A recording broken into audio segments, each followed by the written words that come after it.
Hello, কে বলছেন? আমি টুনি বলছি গো। সে তুমি টুনি আর মুনি যেই বলো না কেন, কি বলছো তাড়াতাড়ি বলো, টাইম নাই বেশি আমার কাছে। এত রাখছো কেন গো? কেমন আছো বলো? ওয়ার তো জেনে লাভ নাই, কি দরকার আছে এটা বলো, কিসের জন্য ফোন করেছো আমাকে? আমার মোবাইলে ব্যালেন্স নাই বেশি, তাড়াতাড়ি বলো। তোমায় খুব মিস করছি গো। কেনে ফের সুসুড়ি জায়গা গেছে নাকি? না না, তোমায় একটা কথা বলার ছিল গো। ঠিক আছে, একটার বেশি যদি কথা হয়ে যায় ফোন কিন্তু রেখে দেবো বলে দিলাম। তুমি জানো আমার বিয়ে লেগে গেছে। ও, তো আমাকে প্যান্ডেল ভাড়া করা লেগে ফোন করে নাকি? না না, কোথায় বিয়ে লেগেছে ওটা তুমি জানবা না? ওয়ার তো জেনে আমার লাভ নাই। বিয়াতে মাছ দিবে না মাংস দিবে ওইটা বলো। মাংস দিলে হোয়াটসঅ্যাপে কাট পাঠাও, না তো বাদ দাও। না না, মাংসই দিবে গো। পোল্ট্রির না খাসির? পোলট্রির দিবে গো।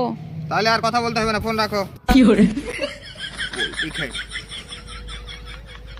এক সার ফেক সব ফোন লাগিয়ে দিয়েছে, মন লাগাইছে।